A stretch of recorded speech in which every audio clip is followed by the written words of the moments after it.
Bienvenidos al informativo económico de Deutsche Welle. Mientras la parálisis política mantiene al gobierno de Estados Unidos en riesgo de impago, el presidente Joe Biden presenta un plan presupuestario que recortaría el déficit en 2,9 billones de dólares durante los próximos 10 años, propuesta que la oposición republicana en el Congreso de Washington tiene ya intención de rechazar. Además de esta reducción del déficit fiscal, el presupuesto presentado por Biden pretende al mismo tiempo aumentar el gasto público y para eso pretende aplicar más impuestos a los ricos, con los que financiaría programas para la clase media, la tercera edad y las familias. Esto al mismo tiempo desandaría el camino de los recortes fiscales del expresidente Donald Trump para las personas que ganan más de $400.000 al año. El impuesto que las empresas pagan por la recompra de acciones, por otra parte, que es una maniobra habitual para impulsar el precio de estos activos financieros, se multiplicaría por 4 para asegurar la financiación de programa estatal de cobertura médica Medicare, más allá del año 2050. Siguiendo este asunto con mucha atención, por supuesto, está nuestra corresponsal financiera Ana Nieto en Nueva York. Ana, cuéntanos para empezar cuáles son los argumentos para financiar esta reducción del déficit y este aumento del gasto cobrando más impuestos a los ricos y a las grandes empresas. Es la única manera de equilibrar las cuentas de un presupuesto para el año que viene, que tienen como misión establecer bien afianzados los pilares de los dos principales redes de protección social, que son las pensiones y el Medicare, la sanidad para los mayores de 65 años. Y es muy importante también reducir el déficit por el impacto que tiene en la deuda, que es ahora lo que está comiendo todo el espacio político que hay en Estados Unidos en este sentido. Para ello también se va a hacer un esfuerzo presupuestario también en materia de defensa. Se van a destinar 842.000 millones al Pentágono, un 3,2% más. El presidente dice que hay que subir los impuestos y la mayor parte van dirigidos al rendimiento del capital, a las familias que ganan más de $400.000 al año, en particular a las familias que ganan, las familias más ricas, las que son del 0,01% de las más afortunadas, que normalmente pagan el 8% en sus impuestos y ahora se le quiere subir a un mínimo del 25%. Y también las empresas se les suben tanto los impuestos de los ingresos obtenidos en Estados Unidos como los obtenidos fuera de este país. Todo esto conduce a crear una mayor progresividad también en los impuestos, porque solamente el año pasado la contribución de todos los contribuyentes individuales supusieron el 52% de los ingresos del Estado. La contribución de las empresas se redujo solamente al 9%. Ana, los demócratas de Biden tienen una estrechísima mayoría en el Senado, los republicanos tienen mayoría en la Cámara de Representantes. ¿Qué posibilidad tiene este proyecto presupuestario de salir adelante? Ninguna. La verdad es que este es un proyecto programático por parte del presidente, una visión de Estado que no tiene nada que ver con la visión de Estado del Partido Republicano, que considera que el Estado tiene que tener una menor presencia en la vida pública. En ese sentido, los republicanos van a presentar su proyecto próximamente, en las próximas semanas. Todavía no han indicado qué es lo que quieren recortar. La mayor parte de los recortes no van a ser populares. Ana Nieto, Nueva York, gracias por este análisis. Hasta cualquier momento. El ministro de Economía de Alemania, Robert Habeck, ha dado a conocer las directrices de su plan para acelerar el cambio de modelo energético y lograr la neutralidad climática de la mayor economía europea en el año 2045. El documento presentado en Berlín contempla 2 grandes líneas de acción. Por un lado, el impulso a las fuentes renovables como la energía solar, eólica o el hidrógeno verde. Y en segundo, la implementación de políticas y subsidios para que el sector productivo adopte dichas tecnologías. Muy discutida es la exigencia para que los sistemas de calefacción que se instalen ya a partir del año 2024 funcionen como mínimo con un 65% de energías renovables.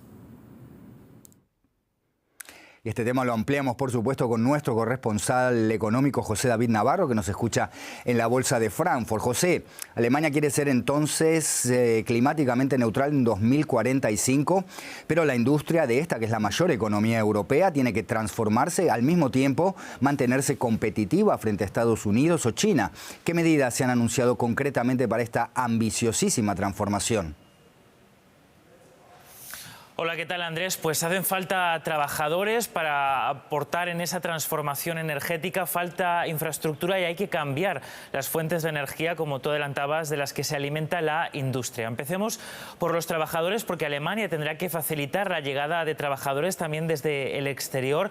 Se necesitan en torno a 200.000 trabajadores solo en el sector de la eólica y de la solar y otros 62.000 trabajadores especializados para la industria de los microchips. Así que no solo Alemania tendrá que facilitar la llegada de estos trabajadores extranjeros, sino también la formación de, por ejemplo, de los jóvenes con formaciones específicas para la instalación, por ejemplo, de las bombas de calor que serán necesarias en los nuevos edificios. Pero lo más importante, las fuentes de las que se alimenta, sobre todo la industria más energéticamente intensiva, tendrán que cambiar.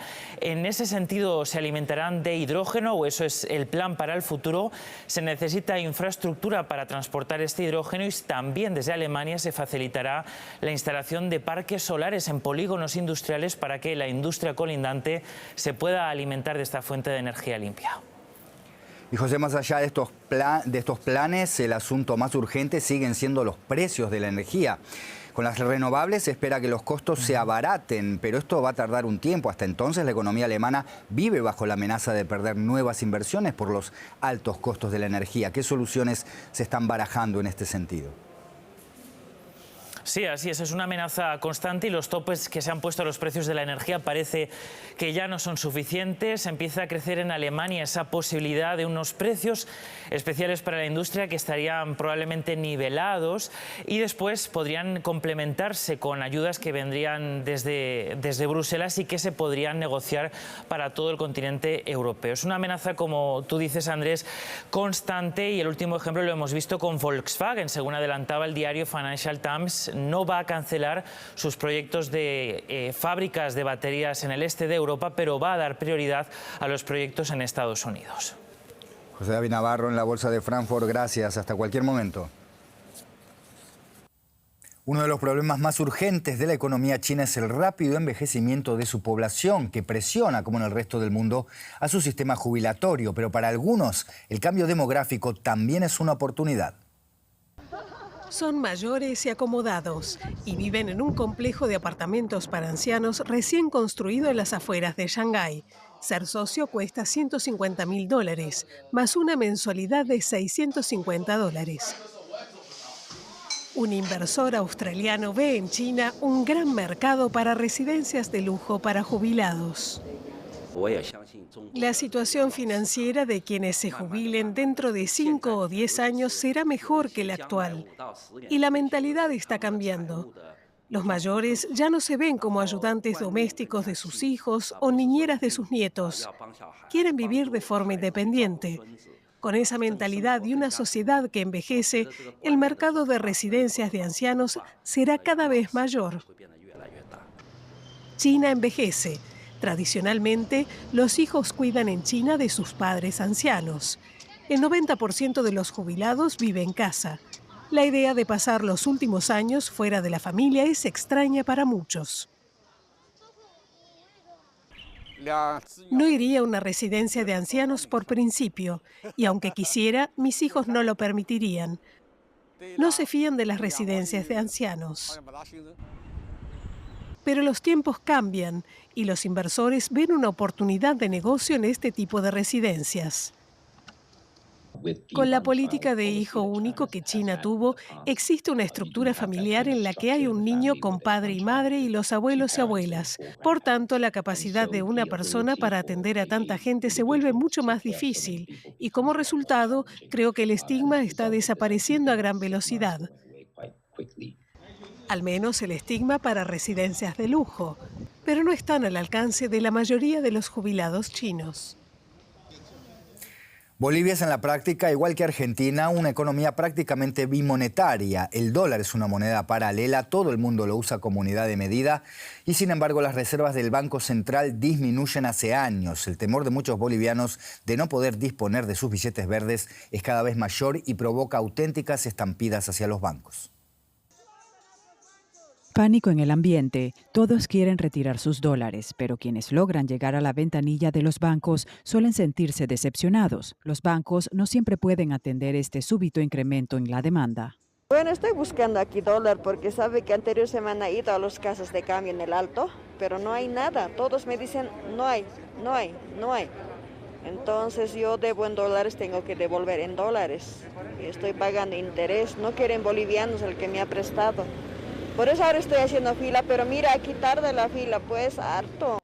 Para calmar los ánimos, el Banco Central del país rindió declaraciones a comienzos de semana. Reitero la invitación a la población que se sienta afectada, que no haya logrado, ¿no es cierto?, satisfacer su demanda en términos de dólares, ya sea en el sistema financiero o también en las casas de cambio, que venga acá al Banco Central de Bolivia. El Banco Central de Bolivia, a partir de la fecha, con este mecanismo que hemos generado con el Banco Unión, estamos a disposición para poder atender toda la demanda que pueda existir en la población al tipo de cambio oficial. Pero en realidad, las existencias en dólares del Banco Central se han reducido dramáticamente, de 15.000 millones en 2014 a alrededor de 4.000 millones. Las divisas de Bolivia provienen sobre todo de la venta de materias primas, por ejemplo, de litio y oro. Sin embargo, las exportaciones han caído. La pandemia y la inflación han propinado un duro golpe a la economía del país andino. Y los Países Bajos, los que antes conocíamos como Holanda, van a frenar la exportación a China de tecnología utilizada para fabricar semiconductores después de las fuertes y exitosas presiones de Estados Unidos, medida que afectará concretamente a la empresa holandesa ASML. Para el gobierno holandés, las máquinas que produce esta empresa pueden utilizarse para fabricar chips para equipos militares o armas de destrucción masiva. Se nos acabó el tiempo para la economía, pero hay más en Deutsche Welle. Hasta la próxima.